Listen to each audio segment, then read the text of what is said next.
Hi, everyone. Welcome to Metal Mentoring. We do this every single week. But actually, this is Metal Connect. Let me get it right. Metal Connect, where we bring one of the experts on from the metal community to talk about what they do and how it can affect us in a positive way in our personal and professional lives. This week is one of my favorite people. I get to see him often. He's beyond brilliant. He's a kind, good-hearted person also. He's helped out the metal community in so many different ways. Dr. Michael Breus is joining us. He's known as the sleep doctor. I like to call him the awake doctor because he teaches us how to really utilize our sleep time to perform even better when we're awake. Great to have you with us, Michael. How are we doing on that transitional name? You just gonna I'm wake working doctor? on it still, dude. I'm working on it. Is it tough? It's tough to really change your brand, isn't it? Well, it definitely, it is. And there's a lot of different things that kind of go into it. So you have to sort of think it through if you really, you know what I mean? So what we're doing is we're actually relaunching the brand with the new book. Oh, so the title of the book is? So right now I'm not thrilled with the title of the book, but it's called Exhausted. From a branding point, maybe not the best. Well, the goal was to attract people who felt exhausted and then give them what we did is we took chronotypes and we kicked it up a notch. So we took chronotypes and we overlaid body types. So endomorph, mesomorph, ectomorph on top of the 4 chronotypes. And so what that ends up doing is it becomes super personalized. So then the program increases and goes from a sleep program and a timing program to a sleep and movement program. So how fast does it take, go for us to take the chronotype test? How long does it take? Less than 2 minutes. I think it would be kind of cool if all you guys take the test right now. Yeah. And then go to chronoquiz.com. Spell it again. Spell it. I'll put it in the chat. Yep. And guys, take the test. And then from there, it'll give you an idea of what you are. And since the sleep doctor's on with us, how you can power your life around the chronotype that you are. Yeah. So, and like Mike, South African Mike, go take this because you are burning both sides of the candle and maybe there's a more optimum time where you should be working. All of you guys, so go right now. It's chronotype, that's CHRONO quiz.com. So chronoquiz.com. Take the test now and then we'll talk about your results as we move forward. Dr. Mike, why sleep? What got you into the direction of saying, hey, this is an interesting space? It was completely by accident. So I was originally I was getting my degree in clinical psychology and I was doing an emphasis in sport psychology. So I wanted to be one of those guys that teaches athletes, how to run faster in the mental game and all this kind of good stuff. And at the end of your clinical psychology program, you have to go to residency. Right. And so there was a bunch of residency programs. The best one for sports psychology was, of all places, the University of Mississippi Medical Center in Jackson, Mississippi. Okay. But only the Harvards and the Princetons, like top 2-3 people in the country got to go to these programs. I went to the University of Georgia, top 20 program, but not Princeton, right? So, but they had a sleep track. So they had this whole thing where they would, if somebody wanted to specialize in sleep, you could go to the same school. And I had worked my way through graduate school working in the electrophysiology department. So I'm just a complete geek. And so I like to take things apart and put them back together. Anything that measures a biological signal, I kind of have an affinity for. And so I worked my way through graduate school fixing those machines, but those are the same machines that they use for sleep. So I decided, well, just because you're not going to let me in your program doesn't mean that I'm not going to actually be in your program. So I said, fuck it, I'll sell myself as a sleep guy. And when I get there, I'll transfer. And that's what I did. And that's what we're doing. By the way, again, take the Chrono quiz right now, and we're going to discuss it. I'm going to ask this question for a friend of mine. Let's talk about morning wood. Let's dive into it right now. Morning wood. Richard Burke asked me to ask you that. So morning wood. I knew it was Richard. Yeah, it was Richard. What's going on there? We're sleeping.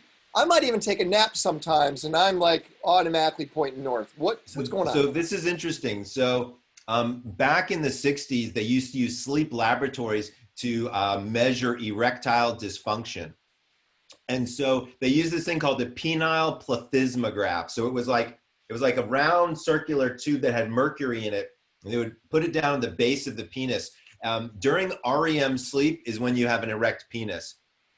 And so they would put these on guys, and then they would let them fall asleep. When they got to REM, they'd go look at the plethysmograph. And if it expands because of the penis engorges, then it makes the connection and sends a signal to the lab. And so then the technologist has to run in and rip off the covers and take a picture of the erect penis to prove to the person, because usually the guy that's there thinks he can't get hard or whatever. So then they end up replacing the whole thing with this thing called the postage stamp technique. So this is interesting. So they take a ring of postage stamps, and they put them at the base of the penis when it's flaccid. And if you wake up in the morning and it's broken, it means your dick works. Yeah, but why is our dick doing that while we're napping? So it has to do with the whole idea behind sleep paralysis. So you know how your entire body gets paralyzed? So during REM sleep in particular, and that's when the erection occurs, your whole body becomes paralyzed, so you don't act out your dreams. And so part of that paralytic mechanism is this tightening of the vasoconstriction of that area. It's a healthy thing. Yeah. Oh, you want it for sure. The more morning wood, the better. I want to make sure, guys, I'm going to their gallery view so I can see everybody's face. Who has gotten their results back from the chronotype test? Who's gotten it? All right, Michael, let's unmute you, Michael, and let's talk about you. Michael, what are you? So I'm a dolphin. A dolphin. I'm a light sleeper. And I want to thank Dr. Breus, because I've been working on the book now for quite a few weeks. Awesome. And I'm starting to get really sleepy by 9 p.m.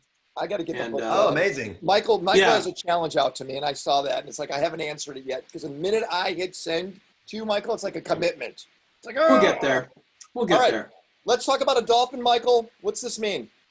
So dolphins are my problem sleepers, my people who've got light sleep. And here's what's interesting about dolphins is they're usually highly intelligent, kind of alpha people, but they have a tendency to have a little bit of OCD in them. And they're kind of always going. A little bit of anxiety is what kind of fuels these people along. And sometimes that can get in the way of their sleep, of productivity, of things like that. And so dolphins are the ones that we really have to work into a schedule, because once they can adopt that schedule, and Michael can attest to some of this probably by now, is once they start to figure out the different times of day to do certain things based on this hormone, things get a lot easier for dolphins. They do. Are they the easiest to modify? Is that why? Well, to be fair, they're the ones who are the most aberrant. They're the ones who are in the most trouble. And so they're the ones that see the results the fastest. They're not necessarily the easiest to adopt.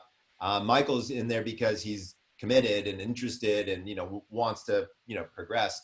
But that's not easy for a lot of those people to do that. I was a dolphin. Yes, I'm aware, Ken. No, but I was. I was a dolphin, and now I've changed. This is what's interesting, and this is the only chronotype that does this, is we do have some people who have just messed up sleep who test as a dolphin, but once we get them sleeping better, we find their true chronotype comes out. That's kind of interesting. Yeah, that's important. Anyone else? Who's a bear? Matthew, you're a bear. Matthew, let's hear from Matthew, and then we'll go to Mike D. Matthew, unmute yourself. Let's talk about being a bear. He's an attorney. Matthew? I'm here. What's that mean, Michael? Mm-hmm. So you a bear? Yep. That's what it says. So here's the thing is, it's actually the best to be a bear. I personally wish that I was a bear. I'm not. I'm a wolf, and I don't like it, but I'm kind of stuck there. So being a bear is the best because, well, let me back up for a second. So there's lions, there's bears, and there's wolves, okay? Now, this is not something new. This is actually something that's been around since tribal days. So if you look back into villages, you had three different types of people in the community. You had the hunters, you had the people who tended to the village, and then you had the sentries who were the security force, right? Those are the early birds, the people in the middle, and the night owls. So this is genetics from thousands and thousands of years of evolution that is now is partly what we're dealing with. And dolphins have become the aberrant aspect to that, the difficulty, person sleeping. But the bears are the ones who are in the middle, and the entire universe is around a bear schedule.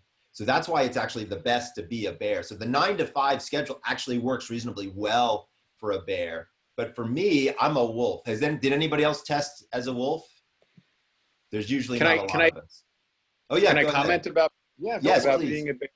Please. You know, I think that I've been different prototypes at different points in my life. Yes, so that does happen. I think that many of them are.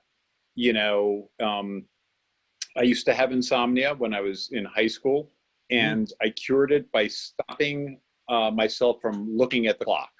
Oh, that's good. And I stopped worrying about how many hours of sleep am I going to get. Right, exactly. And I just felt sleep. And then during intense periods of time, I may or may not get enough sleep or more sleep. And, you know, it hasn't necessarily been consistent throughout my lifetime, but this is where I am now. So the good news is that, remember that chronotypes change over the course of your life. Like as an example, like I'm 52. And I've been a wolf my whole life, which is a night owl, night person. And right about the time I turned 50, 51, all of a sudden I started waking up earlier. I'm like, what the fuck is going on? And then all of a sudden it went to 6:30, then 6:15, then 6. Like the only thing I hate more than mornings are morning people, just to be clear, right? Like I'm not that guy, Ask Lonray, he tries to work me out in the mornings. I'm a mess, right? So like understanding where that chronotypical thing fits in based on your age can also be another factor, right? So like when my dad, who's 82, he wants to eat dinner at 4:30 in the afternoon. So his chronotype is shifting early, right? And I think mine is starting to as well. So I can definitely relate to the idea of being in cross chronotypical scheduling. And some people are in transition and some people are, it's not precise. It's not precise. Let's go to Mike D. Mike D, South African Mike D. What do you got? What are you? Where are you, Mike? I'm also a bear, so it's probably not worth going through that. But ironically, like 9 to 5 doesn't work for me. I'm like 9 till past midnight. I go to bed on like 2, and I'll wake up on average at 7. And I don't need you do that because of work in most respects, right? Because of work, or because the only time that I can get any downtime is like, the 2 hours prior to 2 a.m. So if I'm going to kick back, it's midnight, So here's what's interesting, Mike, is that we discovered that within the bear chronotype, and Matthew, you might find this interesting as well, we have early bears and we have late bears. So because bears make up 50% of the population, there's actually a bifurcation there as well. But it would have gotten too complicated if we had all these different things. But you should have also gotten an article, or you'll get one, talking about hybrids. So there does turn out to be people who are, more on the wolfish side, late nighters, and you could easily be a late bear. Because I think I'm going from being a wolf to being a late bear is what I think is happening. So Mike, real quick, I hate to go down this path.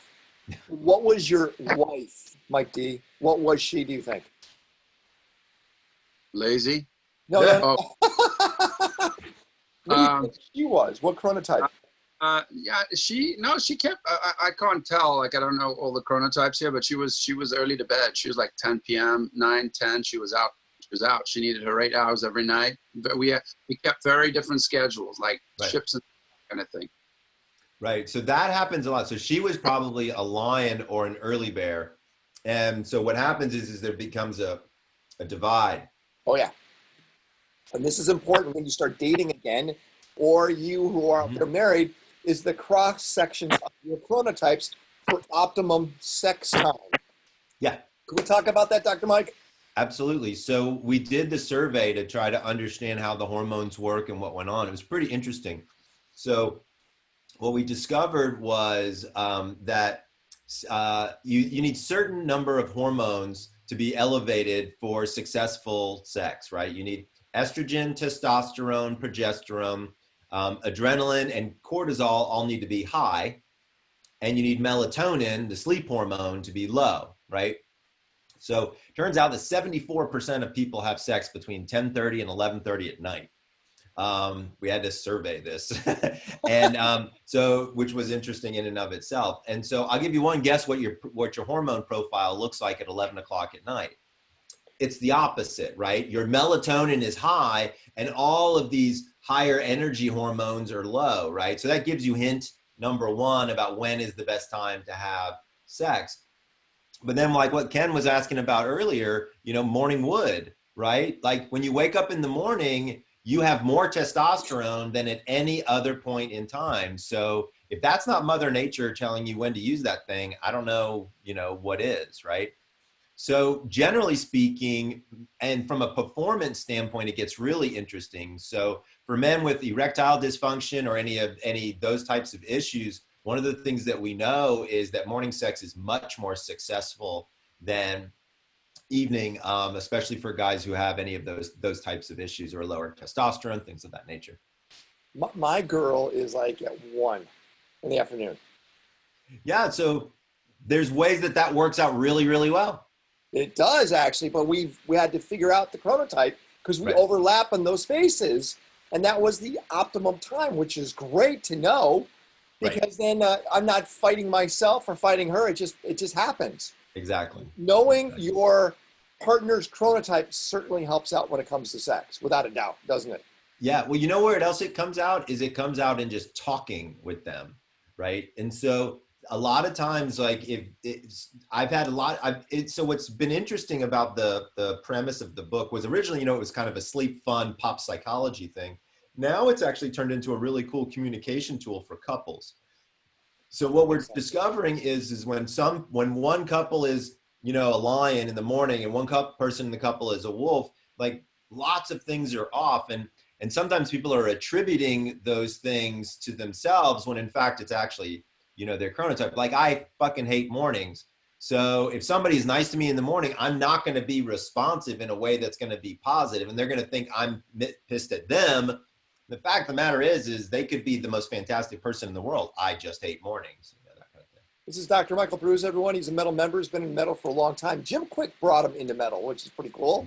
And he shows up on everything, which I love. You got a question for him? Anything around, I don't want to just say sleep, but let's just say putting your body at the optimum peak performance. He could help with that. Pop your questions inside the chat. I'll unmute you or ask yourself to unmute yourself. Let's go to CK. Hey, CK, turn on your camera. And why don't you ask Dr. Michael Breus your question? Come on, CK. There you are. Hey, man. Good seeing you again. Yeah. I was just curious about napping. I have a good fortune of being able to nap for 10 minutes. So this is what I do, and it's great. So I was just curious to know if you Are they power naps where you go, I'm going to nap now, or are they fixed times? They're usually after I eat. They're Just after like, that food coma, 10 minutes out, like that.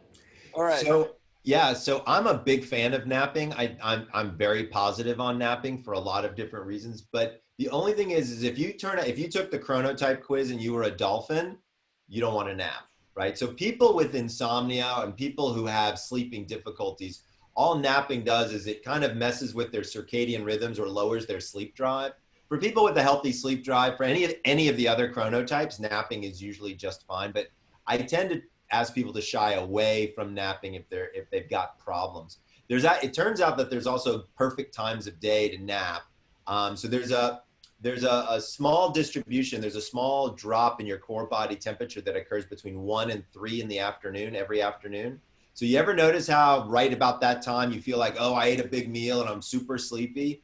So that's not what it is. It's actually a bump in your melatonin production. And so if you go outside and get some direct sunlight, you'll get rid of that sleepiness altogether. Not that you need to get rid of your napping, CK. Napping, there's nothing wrong with taking a nice food coma nap. I like keeping it short.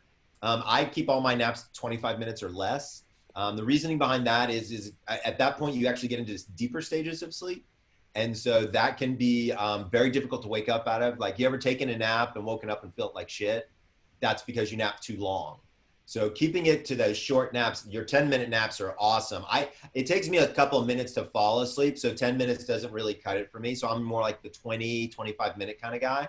But I mean, it's great. I took one right before I came on here. Just turn on The View. Watch that. I fall asleep like that. So I questions. like golf. Would you like golf? Yeah, that golf is it, right? Yeah. Let's talk about this where I'm starting to see, unfortunately, people my age and a little older, separate bedrooms. Husband and wives sleeping in different rooms. What's going on here? So that's called a sleep divorce. It's actually got a formal term for it now. And so it's quite interesting. So it really has a lot to do with chronotypes, but also has to do with preferences. So some people like it warm, some people like it cold. One person snores, one person doesn't. One person likes firm mattress, soft mattress, those kind of things. And so now, believe it or not, there was a really interesting study that was done looking at the residential real estate market. And the newest big perk is the double master bedroom, or having 2 master bedrooms, so that people can, have their sleep when they want it. Wow. Okay. Now, I was hoping to dive into the idea of Cpap machines. A lot of people, Sure. If I gain weight, I might even have to get one, according to you. But let's talk about why do you need it? How does somebody know they need it? And how do we finally find a way to eliminate it? Oh, okay. So that's a big, those are big Yeah, there's a lot questions. there. That's so, okay. So first of all, how to identify snoring versus sleep apnea, right? Yeah. So snoring is obviously, you know what snoring is. Sleep apnea is where your snoring stops for brief periods of time, or you gasp, or you choke, or somebody hears you stopping breathing. If you even wake up once from choking on your breath, you probably have a mild case of sleep apnea. So the question then becomes, well, does it matter? What difference does it make? So unfortunately, it's really one of those silent killers. When you have sleep apnea over where you stop breathing in your sleep more than 5 times an hour, it's pretty significant. It puts a big load on your heart, and that can cause an irregular heartbeat called atrial fibrillation, which is very difficult to change once it happens. And so then you're on heart medication, you have pacemaker, the whole 9. So people then stroke, death, the whole thing. It's not fun. So if somebody notices that you stop breathing in your sleep, definitely you want to take a hold of that. Now, the question becomes, how do you want to treat it? So there's a difference between curing it and treating it. So in 90% of the cases, it's anatomically driven. So it's some structure, it's in the back of your throat, tonsils, adenoids, uvula, the way your jaw is set, whatever, right? And so all of that can be managed or manipulated surgically to remove apnea, in theory. Now, to be fair, even the best surgeries out there only work about 50% of the time historically. The tissue grows back, and a lot of the surgeons weren't very good at it. There's now guys at UCLA which do something really cool, is they give you an IV drip and they put you asleep, and then they drop a camera down your nose, and then they watch to see where you're actually having the apneic event, and they use it as a target picker, and that's how they surgically now do this. It's fascinating. These guys are like perfectionists. I love it. We talked about it previously, but I brought Jim Quick to one of these guys, and Jim actually had this procedure, and he went from getting 90 minutes of sleep a night to almost 5 hours, which was remarkable. I get it, that's not where you want to be, but for Jim, was a great place for him to be. So and how do you get off of it? Using surgery? So there's other options besides surgical. There's something called a Cpap machine. So a Cpap machine is just basically a hair dryer that blows up your nose, right? So what happens is that the anatomy collapses, right? And so what happens is you stick a mask on your nose, hair dryer shoots air. When it hits that area, just ever so slightly opens it up, shoots air to your lungs. But that's not a cure, that's a treatment. You're on that machine, more than likely for the rest of your life. Depending upon a few other factors. Some people can lose enough weight where they can get off the Cpap machine. When I was evaluating Ken, one of the things we know is he has a genetic proclivity for sleep apnea. So we measure his neck once a year to make sure, because we know that people who have over a 17.5-inch neck have an 84% chance of having sleep apnea. So that's kind of a nice marker to say, okay, if my neck is getting too big, I'm gaining too much weight, I want to bring that back down. And so that's one of the ways we use genetic testing to help somebody like that. That's the 23andMe that you did. So you Yes. can take someone's 23andMe and Yep. project based upon that. Correct, I can. So that part's cool. And so then some people do well with mouth guards. And so without the mask, but something that pulls the jaw forward, kind of wrenches it forward a little bit, that opens up the airway as well. I've got a specialist in town who I use who does that, who's quite good at it. So, I mean, there's a lot of different ways to kind of manipulate airflow. And that's really what we're talking about. But at the end of the day, if you're not pushing air well at night, you're not getting good quality sleep. You're not. Again, guys, you got a question, comment, put it inside the chat. I'll unmute you. Let's go with that idea of why are we seeing more people with sleep apnea? What's going on? So we're just getting fatter. That's unfortunately the bottom line. Is that the United States is the most obese place in the world, I think. And I mean, I think, what is it? 50% of people are by 2050 will be obese and Overweight. It's something like 74% are overweight. Or overweight. 50% are obese. It's horrible. Yeah. I mean, it's just some ungodly number. And I mean, look, don't get me wrong. There are people out there who are lean, who've got sleep apnea, but it tends to be a bigger person's disease. And then it's oftentimes complicated with diabetes, which is also a big person's disease. So it's just not a good place to be. And, when I'm working with people, we always screen for it, but we also look at things like supplementation and making sure that our bodies are got all the stuff in them that they need in order to perform well, things like vitamin D and magnesium and things of that nature as well. And talk about melatonin. What is the proper amount? And if you take it over and over again, is it potentially dangerous? Great question. So first of all, melatonin is a hormone. Just to be clear, it's not an herb. It's a hormone. So it's literally like going down to the local CVS and buying testosterone, which of course, you cannot do. So the FDA doesn't classify it as a hormone, so it gets in under the radar. And so there's a lot of problems with melatonin. To be clear, the data out of MIT suggests that you want between 0.5 and 1.5 milligrams. That's all you need for plasma concentration levels in your blood to reach the point where it becomes effective. So I have a hard time finding it in anything under 3 milligrams, and that's double the dose, right? So I'm seeing it in 3, 5, 10 milligrams, which is horseshit, right? It's terrible. So when people take that, they get nightmares because they're overdosing on melatonin, and then they think it doesn't work for them. So keeping it small, and I have a company, and I'll give Kenny the link. We'll post it afterwards. That it's 100% organic melatonin made from, believe it or not, seagrass, and it's highly potent, and it's got the right dosage. So I found this company. I love them. So how about was it tryptophan, what we get from Turkey and things like that?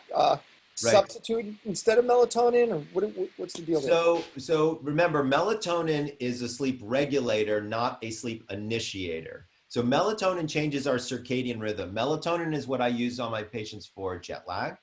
Melatonin is what I use on my patients to help kind of get them back to a normal schedule. And sometimes we use it for teenagers who have kind of stayed up late and sleep late type of thing. It has been beneficial during COVID because some people's schedules get a little wonky and they stay up late and then they sleep late because they don't have a commute or whatever. So we do that. But when we're looking at trying to help people fall asleep, I'm really big on magnesium and I'm really big on vitamin D. Vitamin D helps keep your circadian rhythms aligned, but magnesium really seems to calm the body down. And a lot of people do quite well with magnesium. And believe it or not, most people are deficient. So magnesium at night. Yes. What are night vitamins we should be taking? So one thing you don't want to take at night is vitamin B, like boy. No, those can be super energizing. You want to keep those in the morning time. In the evening, you could take vitamin C, liposomal vitamin C, because I believe it's fat soluble, and you will have had probably your largest meal in the evening. You can also take vitamin D. Vitamin C is water soluble. Oh, is it water soluble? I'm sorry. Water soluble. Vitamin D is a fat soluble. Thank you. So D is at night, C is in the morning, because you should be drinking a lot of water in the morning. I would say those would be magnesium and vitamin D would be the two that I would be looking for in the evenings. In the evening. That's important. Guys, again, I start to see your questions popping in. I'm going to go to them. I really would like you, if you can, to make sure your camera is on. Let's go to Lanre. Lanre! What's going on, buddy? What do you got? Come on, Mr. Adewu. I see him. I know I see him, but he has to unmute himself. Come on, Lanre. Dude, you need help. You need some big boy help here? There you go. There he is. Not enough Hey, Lanre. sleep. Hey, good to see you. Long time. Yeah, it was 24 hours ago. Yeah, yesterday. All right. Quick question. Can you talk a little bit about sleep and exercise, just Sure. as general? And then second, why is it that sleep invigorates some people and then relaxes others?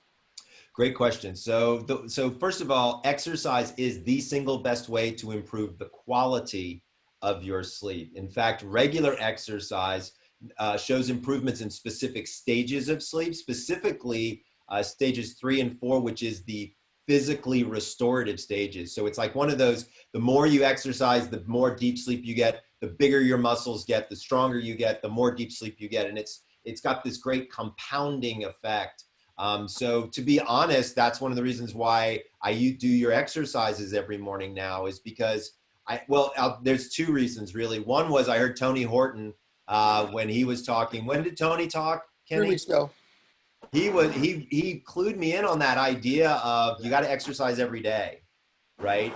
Like it just never fucking dawned on me, right? He's like, because he said, if you only dieted 3 days a week, how much weight would you lose? You wouldn't, right? And so then I was like, oh, there we go. And so I take Lanre's exercising, and guess what? My sleep's gotten better. Yeah. So the idea here is regular exercise, cardio exercise in particular, appears to have a very big rejuvenating effect. So the body actually wants more sleep because it needs that sleep to recover from. And so you get in this very positive feedback loop of deep sleep with growth hormone after exercise, with deep sleep with growth hormone. And then that's really where we start to see the body get an opportunity to grow. So that part's really cool. And then why do some people get invigorated and some people get chilled out? So it's fascinating to me that you asked that question, because that's what I wrote my master's thesis on. So, oh, wow. Yeah. Can you read it to us, please? No, you do not want me to read it to you. It is boring as shit. But what we did discover was that it has to do with if you're an anxious person or a depressed person. So if you have an anxiety, like I'm more of an anxious person, when I exercise, it chills me out, right? It just brings me loose, and then I can get into my day. But for people with depression, it energizes them because they're so used to being down that the movement and the motivation gets them going. So that's where I think we start to see these disparities in how exercise affects our mood, which I think, of course, fuels this idea of feeling energized or feeling chilled out. I find that if I don't get enough sleep nor enough exercise, my ADD is everywhere. I can't focus. Yes.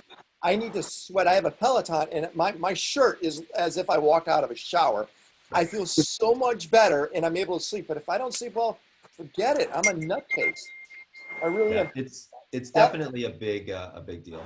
Alexander Smith, I think you have your hand up. Alexander, why don't you unmute yourself? And what's your question for Dr. Michael Breus?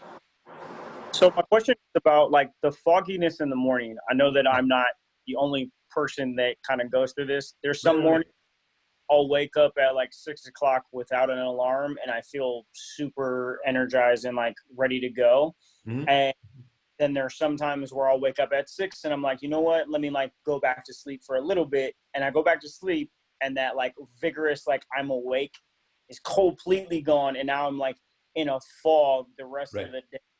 And it's like hard to get out of that. So I don't know. What am I doing wrong? I can tell you exactly what that is.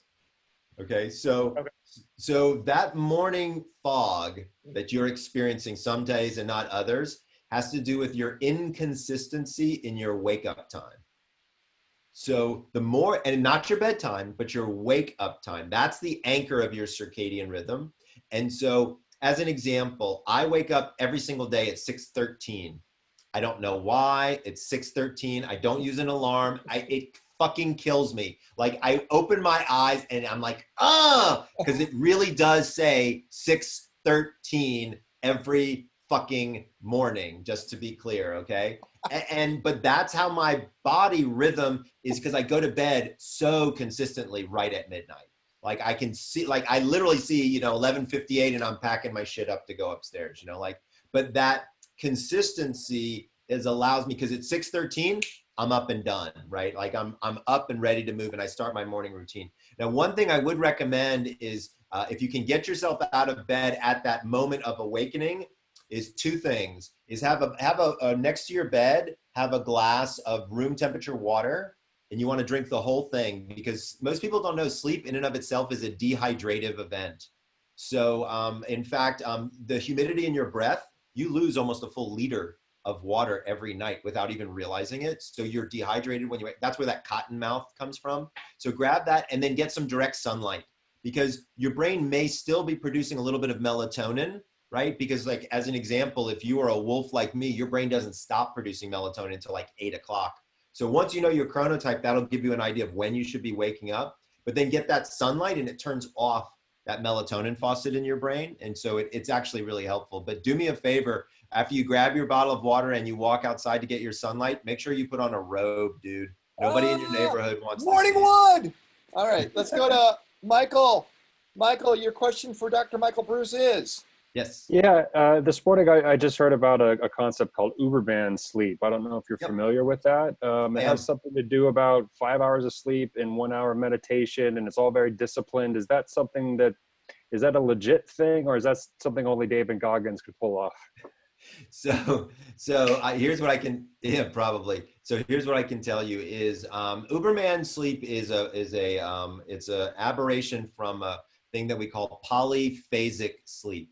So polyphasic sleep has been around for hundreds of years. People think that Da Vinci, Galileo were polyphasic sleepers. And so the idea here is that you would be awake for periods of time, and then you would have very concentrated period of sleep, and then you'd be awake for periods of time. And as the story goes, and of course this is clearly legend, is with, I think it was with Galileo, that he would lean against a board and he would hold a hammer and he would close his eyes and fall asleep. And when he would fall asleep and he would lose the muscle, you know, his muscles would relax, the hammer would come down and hit the board next to him and wake him up. And he would say that was all he needed for a nap. And then he would go on to his next project. Now, the reality of that situation is there's no fucking way that worked. But what I can tell you is that many people historically over time have tried to create this situation. Now, I've been asked by some very famous and very wealthy people to do this for them. And to be very clear, I try to talk them out of it every time for two specific reasons. One is if you have any proclivity for depression, by week number 3, it usually pops and it's a big depressive episode.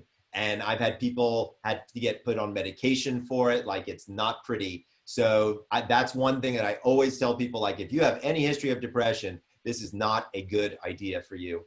Number one. Number two, people get lonely, which is what leads to depression usually. Because you're awake when nobody that you care about is awake most of the time that you're now awake. So people think it sounds like this really great idea, but in truth, in practicality, it doesn't work particularly well. I've had 2 successful people do it. One whose depression popped, that's the one we had to put on medication. Another guy who read more books in a year than he's ever read in his life. And he was kind of that super nerdy guy. He works at Google X. He's a dear friend, and he loves polyphasic sleep. Now, to be clear, there are entire countries that have polyphasic sleep.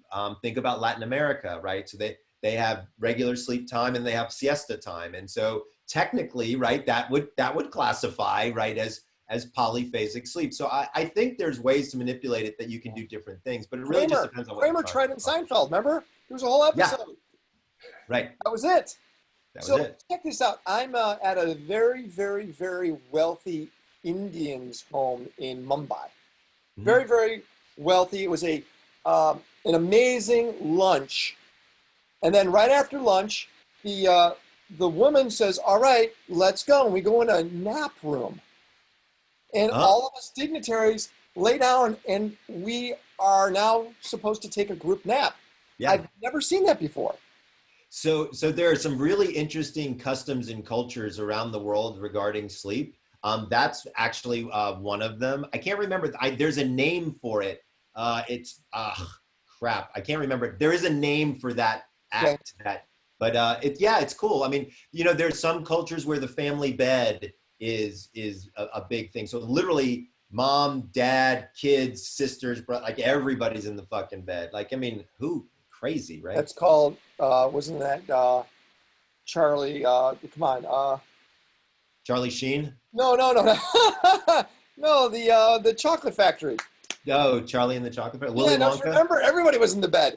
Yeah, they were. That's right. Grandma and grandpa, both sets of grandparents were in the same bed. They're all there. Right. Nar, you got the mic. Ask Dr. Michael Breus a question. Yeah, fire up, dude. Come on, Nar. Hey, Dr. Breus. Thank you for being here. I wanted to ask you on about Paul McKenna's sleep hypnosis and what the subconscious has to do with sleep. Yes. So it's really interesting when you look at hypnosis and kind of more alternative therapies with sleep in particular. So primarily we see them being effective in the world of insomnia. Hypnosis doesn't appear to be as effective or really effective on more of the physiological disorders. Although I will tell you that I had one patient who had narcolepsy where we used hypnosis because they had so much depression surrounding their narcolepsy, and we were able to kind of help get to those subconscious feelings through hypnosis. So that one in and of itself was pretty interesting. But when you start to look at hypnosis, I think there's a lot of utility, especially for people with PTSD and trauma. There's a lot of really interesting trauma work. There's also something interesting called EMDR. That's where this light kind of goes back and forth, and it almost puts people in a hypnotic trance. So there's some really interesting stuff out there. Unfortunately, there's not a lot of great data on everything yet because these forms are difficult to quantify. So it's hard to do a research study in a lab with hypnosis for sleep. But what I can tell you is that for people where they are hypnotizable, it works quite well. There's only certain people that have a tendency to be more hypnotizable than others. I have a tendency to be hypnotizable. I went to one of those big, things where they have all the, the big crowd and, you're doing all the tests, and all of a sudden I looked up and my arms were raised and he could have had me clucking like a fucking chicken on stage before it was all said and done. But it's interesting when you start to think through the idea of the unconscious and sort of what's going on there. So I think that's where we see a lot of REM sleep coming into play, because we know that that's where you move information from your short-term memory to your long-term memory is during dream sleep. And so dream sleep and the kind of unconscious thought, it's hard sometimes to tease those two apart, I would argue. And so sometimes you could be in a hypnotizable state. Sometimes you could be in a dream state. I'm not sure sometimes how to quantify which is which. So I think they're related. I just don't have a great grasp on how, but I'm not sure that anybody does. So Jeff, you could ask your question to the author of the temporary title of Exhausted, Dr. Michael Breus. That's his next book. We have to change that title. Go for it, Jeff. Michael, can't wait to read Exhausted. How are you? Hey, I'm well, thanks, Jeff. How are you? I'm good. So when you wake up early and you're like, I don't need to get out of bed, is it following up on the previous question, is it a bad idea to go back to sleep? Then you wake up again, you're like, I don't need to get up, fall back asleep again. Is that messing up your something? Yep. Because sometimes you can sleep for another hour and you're like, oh my God, I just lost an hour, which was great. I'm loving it. Right. Is it bad or good? So it's a great question. And so it really has to do with your schedule and your chronotype, right? And so like as an example, for me, what I've discovered about my body is if I don't get up by that 6, 13, 15 number, and I close my eyes and say, I'm going to go back to sleep, I feel like dog shit after that. That's just like, and I think the reasoning is because my melatonin really kicks back in because I literally put the pillow over my head so there's no light, and I'm back in hibernation mode. And then when I get into that, it's really hard to get out of that if I'm not waiting almost 90 minutes, which would be a full sleep cycle. So what I would say is, if you got 90 minutes, go for it, go back to sleep. But if you don't have enough for a full sleep cycle, or at least a half of one at the 45-minute mark, I'd say go ahead and get up. And as a bear, is that good to fall back asleep or not?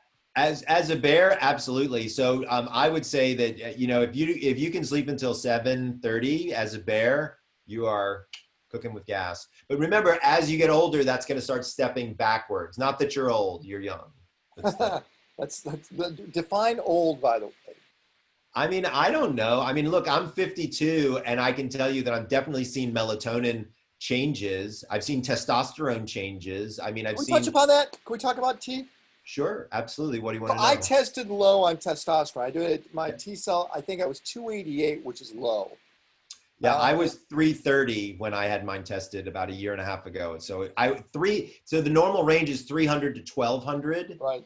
And so I was in the low normal. You were in the low T for sure. I'm in the low T area. So what do I do, and what will happen if I do go in the direction? I don't want to do pellets. I'll probably do the shots. But what happens to somebody when they start to take testosterone? So I'm happy to tell you what my experience was. So I had reasonably low, I mean, like I said, 330 testosterone. And I wasn't happy with my energy level, and I felt like I was like definitely missing a step.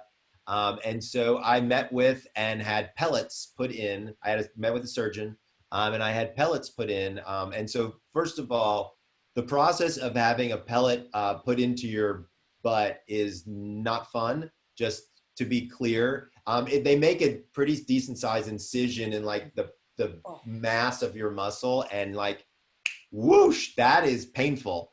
Now they get it in there and they stitch it up, and that's fine. Now, to be clear, it took like almost probably 10 days from a recovery standpoint. So like, because like that whole area becomes quite sore.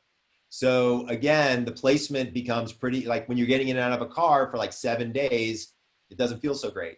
Now, to be clear, I felt like $1 million fucking with that shit in me. Really? I pushed, my bench press went up by at least 25 pounds during that period of time. Like I was you quite said, surprised. are you not doing it anymore? No. So I'm going to tell you the whole story. So I did it so my pellets lasted for 3 months.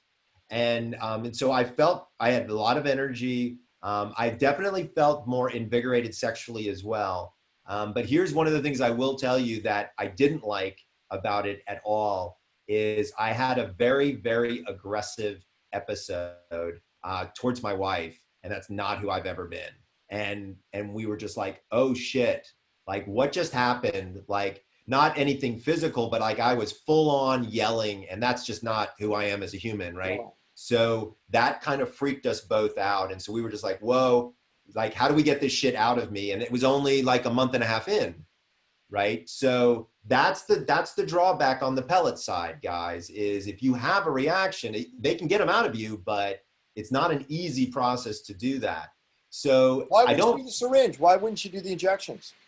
So for me personally, I hate needles, number one. And number two, I wanted to get it complete and done with. It wasn't something that I wanted to have to do regular maintenance and things like that on. And so for me, I was just like, I wanted to get the latest, greatest tech, throw it in my ass and have it be done.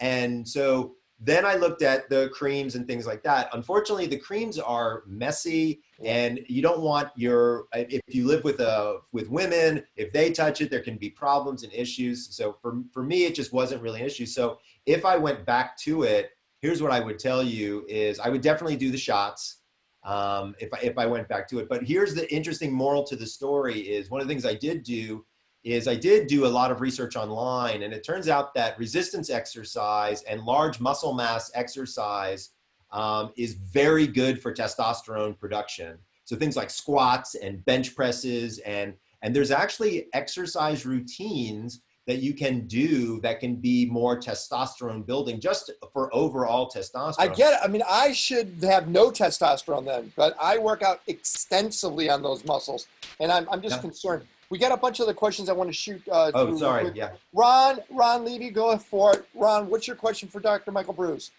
Yeah, really, you touched on it a little bit, but really age. So I find it two things about sleep habits, younger versus a little bit older, that are contradictory to each other. And one is being younger, I could literally go out all night and work all day, 2 or 3 days in a row.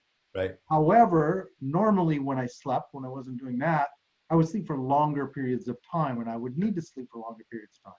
So at an older age, I can't go on for a couple of days without sleep. That won't work anymore. Yeah.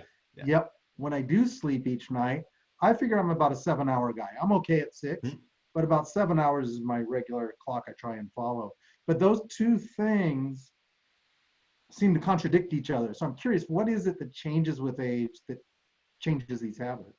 So it turns out that it's growth hormone that changes over the course of time. So during stages 3, 4 sleep, especially when you're younger, you have a tremendous amount of growth hormone, and melatonin is produced. So these are two very powerful hormones that are going through your body. And just to be clear, melatonin does a lot more things besides just deal with sleep in your body. It has a lot to do with longevity. For a long time, we used to call it the fountain of youth hormone. So there's a lot of stuff that kind of goes on in relationship to sleep there as a young person in stage 3, 4 sleep. One of the things we know is when we start to hit age 45 and 50, the amplitude or the height of our EEG brainwaves and the deepest sleep begins to slow because our bodies are producing less growth hormone. And so growth hormone is that key to that invigorating feeling. And it's also the key to really great, super high quality, long periods of sleep. So if you have children, if you remember when you had kids when they were like 3 and 4 years old, and you could pick them up asleep and they would never wake up, they just they just lie there, right? You call it the sleep of the dead, right? Like they have so much growth hormone going in them that they're just so asleep. By the way, I wish Richard for that. just said the needles are really small, you don't even feel them. Just to let you know, I'm back on the testosterone conversation. Thank you, Ron. No, and I can appreciate the fact that the needles are better. And honestly, if I was going to do it all over again, I would certainly do. But I did this exercising in these supplements, and my testosterone is at 550 now. Wait. What are you doing on supplements? DHEA? What else? I'm doing DHEA, and I'm doing athletic greens. So that powder, that green powder, and vitamin D, my magnesium, and vitamin D. Send me the cocktail. I want to know what it is. Yeah. Let's do that. David. Yeah, that's it. Freeman, you got the microphone. What's going on, David Freeman? Yep. I usually, when I wake up, Can't see your face. I'm having my hair cut and I'm half naked. Let's see it. Come on. Look at Lonray. Lonray's always showing off his body. Come on, David. You got a question. You got to show your face. There he is. Okay. I'm covering up the parts that you don't want to see. So when I wake up, I have to be going from the moment I wake up. Very intellectual, intense work. I always have a cup of coffee. It works. But I don't know if that's bad, but I've been doing it. And then sometimes I'll take a little nap my naps are probably too long. If I take a nap, it's usually an hour. That's probably too long. But anyway, but in the afternoon, around 3 o'clock, I'll have another cup of coffee. So I'm a 2-cup of coffee guy. Is that bad? No, I don't think it's bad at all. I mean, here's what I would tell you though, is if you could scoot that second cup of coffee up to 2 o'clock, I think it would probably help with the overall quality of your sleep. So I wouldn't eliminate it at all. If you can just move it by an hour, I think it could help improve your overall sleep quality. But I don't got a problem with that. I sometimes go to sleep early, late. It's all over the place. I gather that that's a bad idea. That you should get very regular. Consistency is really going to be your friend, especially as you continue. So what I would argue is make sure you have a really consistent wake up time. So for me, it's 6:13 for some stupid fucking reason. But whatever it is for you, pick it and go with it, and you'll be surprised. Last question: I have one of these things on my computer where I can make the screen kind of orangish instead of blue. Is that a good idea? Yeah, that is a good idea. It's called Flux, Flux. Yeah, I recommend it for everybody. You should have it on your computer screens. It automatically blue light frequencies out your blue light. So that way, and Michael's got my glasses on. Okay, and it's like my favorite spokesperson. I love this guy. You make it orange beginning. How there far? It is. I love it. Before you go to sleep, how far do you make it orange? I would say somewhere between 30 and 45 minutes. You'd be in good shape. Thanks for all my. I know that Sandy and Nikolai now wear those glasses. Those. Yeah, I brought them over. Yeah, why don't you explain? I mean, they kind of look silly now because they're wearing them around the house. What are you talking about? They look like Bono, like Nicolas Cage, like Elvis Costello. These are sharp people. He's a great guy to look at. What are you talking about? I don't want my son to look like Nicolas Cage at 19 years old. I know. But Elvis Costello, he's kind of cool. You want to explain what's going on with these? You have them right there? So what happens is that Adam's got his. There you go, Adam. Thanks, brother. So here's the deal is all of our computer screens leak a particular frequency of light called blue light, which it's really cyan. It's 460 to 490 nanometers. And so when this hits particular cells in your eyeball called melanopsin cells, it actually turns off the melatonin faucet in your brain. So you want that going at night. So that's why these glasses are good, because it blocks that particular wavelength of light. Now, Dave Asprey, who's also a metal guy, he also has a line of blue light blocking glasses, and his glasses are awesome. Ours are different. His block 100% of the blue light. I personally like to use his glasses on airplanes because on an airplane, there's so much extra light around. It's very difficult to sleep. So I have that on with some earplugs and I am done. So you can have different types of lenses for different types of activities. So we didn't get to the whole branding side, which is another conversation I think we should have, in which we will. I want to thank you, Michael. Now, everything we talked about is all on your site. You do a lot of content on your site. Yeah, we do. So we're a content-rich site. I'd love for you guys all to sign up for my newsletter.